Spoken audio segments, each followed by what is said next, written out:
Praise the lord. యేసుక్రీస్తు ప్రభువారి ప్రశస్తమైన నామంలో మీకు శుభాలు వందనాలు తెలియజేసుకుంటూ ఉన్నాను. ప్రియ సహోదరి సహోదరులారా, క్రైస్తవులమైన లేదా విశ్వాసులమైన మనము బలహీనులము కాదు, బలవంతులము. రక్షణ అనుభవంలోనికి వచ్చిన తర్వాత అనేకమైన శక్తులు మనకు అందుబాటులో ఉన్నాయి. ఆ గ్రహింపు మనకు లేనప్పుడు బలహీనులాగా ఉంటాం. అయితే మనం బలహీనులం కాదు, అద్భుతమైన శక్తి సాధనాలను కలిగి ఉన్న వాళ్ళం. కాబట్టి ఆ శక్తులను జ్ఞాపకం చేసుకుంటూ వస్తూ ఉన్నాం. గత వీడియోలలో అద్భుతమైన ఒక శక్తి, అదే పరిశుద్ధాత్మ శక్తిని గురించి చూసాము. తరువాత దేవుని వాక్యములో ఉన్న శక్తి, ఆ వాక్యము మనకు అందుబాటులో ఉంది, పరిశుద్ధాత్మ అందుబాటులో ఉంది. రెండు రకాలైన శక్తులను చూసాం. ఇంకొక శక్తి మరియు ఆ శక్తికి సాధనమై ఉన్న మూడవ విషయాన్ని ఈ రోజున జ్ఞాపకం చేసుకుంటా ఉన్నాం. చూడండి, యాకోబు పత్రిక 5వ అధ్యాయం 16వ వచనం. మీ పాపములను ఒకనితోనొకడు ఒప్పుకొనుడి, మీరు స్వస్థత పొందునట్లు ఒకని కొరకు ఒకడు ప్రార్థన చేయుడి. నీతిమంతుని విజ్ఞాపన మనఃపూర్వకమైనదై బహు బలము గలదై ఉండును. చూడండి, మొట్టమొదటిదిగా ఇక్కడ మనం ఇప్పుడు చూడబోతూ ఉన్నది ఏంటంటే ప్రార్థనా శక్తి లేదా విజ్ఞాపనా శక్తి. ఈ విజ్ఞాపన శక్తిని గురించి చెప్తూ ఏమన్నాడంటే, నీతిమంతుని విజ్ఞాపన లేదా ప్రార్థన బహు బలము గలగేదై ఉండును. ఆ ప్రార్థనలో ఉన్న శక్తిని ఇక్కడే చూపించాడు. ఒకసారి చూద్దాం. ఇప్పుడు చూడండి, 17వ వచనంలో యాకోబు పత్రిక 5:17. ఏలియా మన వంటి స్వభావం గల మనుష్యుడే వర్షింపకుండునట్లు అతడు ఆసక్తితో ప్రార్థన చేయగా 3.5 సంవత్సరముల వరకు భూమి మీద వర్షింపలేదు. మరలా ప్రార్థన చేయగా ఆకాశము వర్షమిచ్చెను, భూమి తన ఫలమిచ్చెను. ప్రార్థనలో ఉన్న శక్తి, ఏలియా చేసిన ప్రార్థన ద్వారా ఆయన చేసినప్పుడు 3.5 సంవత్సరాలు వర్షం లేదు, మళ్ళీ ప్రార్థన చేస్తే వర్షం వచ్చేసింది. అద్భుతమైన శక్తి ప్రార్థనలో ఉంది. అట్లాగే చూడండి, మరొక వచనాన్ని మీ గమనంలోనికి తీసుకొస్తారు. మత్తయి సువార్త 18వ అధ్యాయము 20వ వచనం.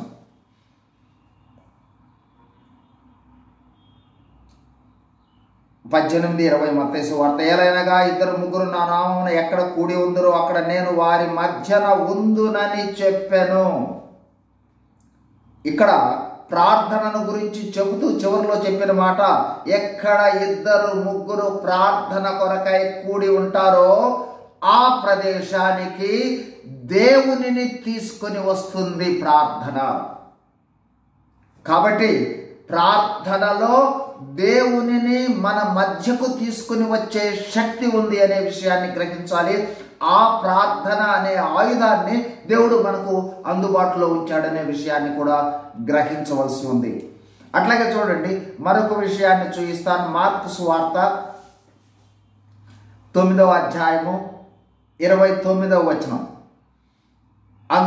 అందుకు ఆయన ప్రార్థన వలననే గాని మరి దేని వలనైనను ఈ విధమైనది వదిలిపోవుట అసాధ్యమని చెప్పాను. శిష్యులతో అంటూ ఉన్న మాటలు. ప్రార్థన వలన తప్ప మరి దేని వలన కూడా ఇలాంటిది వదిలి వెళ్ళదు. ఏమిటి అది అంటే, ఇక్కడ మూగవాడు చెవిటివాడైన ఒక ఆ కుమారుణ్ణి తండ్రి తీసుకుని వచ్చినప్పుడు శిష్యులు వెళ్ళగొట్టలేకపోయారు. అప్పుడు యేసుక్రీస్తు ప్రభువు వారు వెళ్ళగొట్టిన తరువాత చెప్పిన మాట ఏంటంటే, ఇలాంటివి అంటే చెవిటి, మూగ,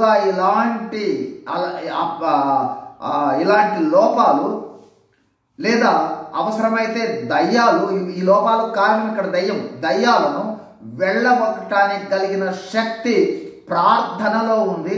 అదే విషయాన్ని క్రింద ఫుట్నోట్లో రాయబడింది, ఉపవాసము వలననే అని కూర్చబడి ఉందని. అంటే ఉపవాస ప్రార్థన అద్భుతమైన శక్తి కలిగి ఉన్నది. ఆ ప్రార్థన చేయటం అనే సాధనము మన దగ్గర ఉంది. కాబట్టి ఉపవాసంతో ప్రార్థన చేస్తే అద్భుతమైన కార్యాలు మనము చేయటానికి శక్తి అందుబాటులో ఉంది అనే విషయాన్ని గ్రహించాలి. అట్లాగే ప్రార్థన వలన కలిగిన కార్యాలను బట్టి మనం ప్రార్థనా శక్తిని గ్రహించబోతా ఉన్నాం. ఇప్పుడు చూడండి, అట్లాగే అపోస్తుల కార్యములు 4వ అధ్యాయంలో 31వ వచనంలో చూసినట్లయితే, వారు ప్రార్థన చేయగానే, వారు అంటే శిష్యులు ప్రార్థన చేయగానే వారు కూడి ఉన్న చోటు కంపించెను. అప్పుడు వారందరూ పరిశుద్ధాత్మతో నిండిన వారై దేవుని వాక్యమును ధైర్యంగా బోధించిరి. ఇక్కడ చూసినట్లయితే వారు ప్రార్థన చేస్తే భూమి కంపించింది. This is the power of prayer. అద్భుతమైన శక్తి ప్రార్థనలో ఉంది. అట్లాగే చూడండి, మరి అనేకమైన దృష్టాంతాలు ఉన్నాయి మనకి. ఇక్కడ మరొక దృష్టాంతాన్ని మీ గమనంలోనికి తీసుకుని వస్తాను. అపోస్తల కార్యంలో 12వ అధ్యాయం. ఇక్కడ పేతురును బంధించిన పరిస్థితి మనకు కనిపిస్తుంది. చూడండి, 2-3 వచనాలు జ్ఞాపకం చేస్తాను. 12వ అధ్యాయం అపోస్తల కార్యములు 5వ వచనం చదువుతున్నాను. పేతురు చెరసాలలో ఉంచబడెను, సంఘమైతే అతని కొరకు అత్యాసక్తితో దేవునికి ప్రార్థన చేయుచుండెను. పేతురు బంధించబడి ఉన్నాడు, సంఘం ప్రార్థిస్తూ ఉంది. సంఘ ప్రార్థన ఎంత గొప్పదంటే చూడండి, ఆ తర్వాత 7వ వచనంలో చూస్తాం. ఇదిగో ప్రభు దూత అతని దగ్గర నిలుచెను. ఈ ప్రార్థన ఫలితంగా పేతురు దగ్గర ప్రభువు దూత నిలిచింది. ఆ తర్వాత జరిగింది, గదిలో వెలుగు ప్రకాశించను. దూత పేతురును ప్రక్కన తట్టి త్వరగా లెమ్మని చెప్పి అతనిని లేపగా సంకెళ్ళు అతని చేతి నుండి ఊడిపడెను. అప్పుడు దూత అతనితో, నీవు నడుము కట్టుకుని చెప్పులు తొడుక్కొనుము. అతడు అలాగ చేసిన తర్వాత దూత, నీ వస్త్రం పైన వేసుకున్న వెంబడి రమ్మని అతనితో చెప్పాను. ఆ తర్వాత దూత వెంబడి వెళ్ళినట్లుగా మనం చూస్తాం. కాబట్టి సంఘ ప్రార్థన ఫలితంగా చెరసాలలో ఉన్న పేతురు వద్దకు దూత వచ్చి విడిపించడం జరిగింది.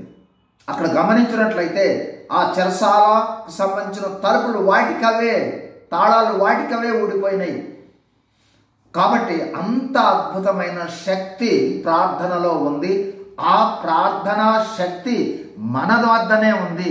ఆ విషయాన్ని మనము గ్రహించాలి. చూడండి, ఇంకొక అద్భుతమైన ప్రార్థనా శక్తిని చూస్తాం. ఇప్పుడు ఇంకొక ప్రార్థనా శక్తిని యెహోషువ గ్రంథము 10వ అధ్యాయము 12వ వచనం.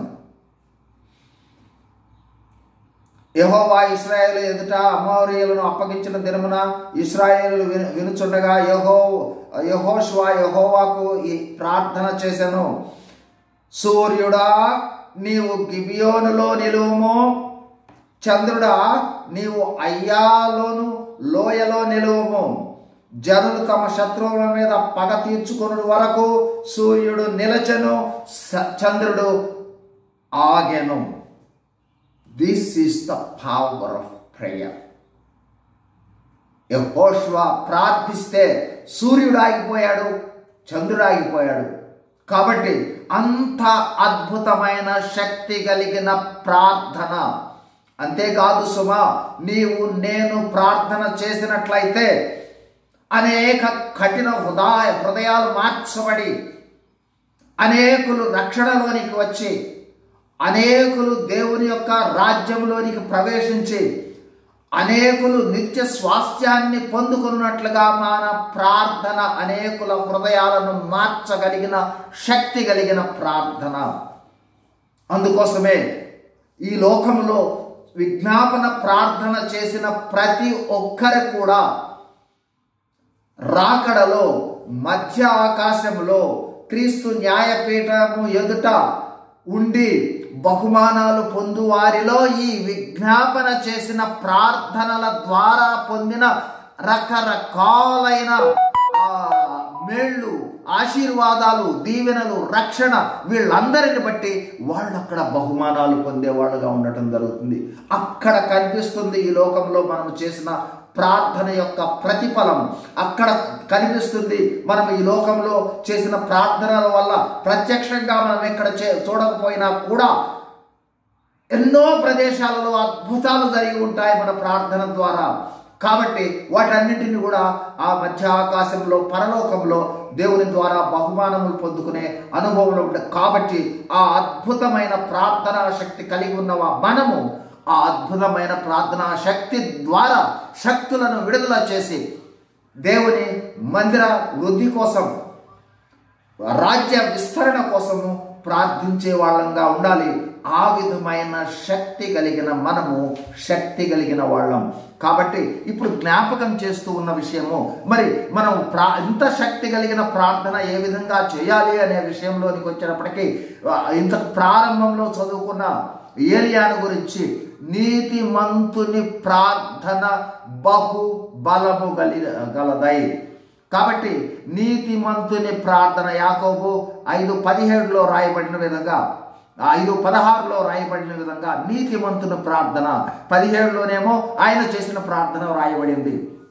కాబట్టి నీతిమంతులముగా ఉండి ప్రార్థన చేయాలి.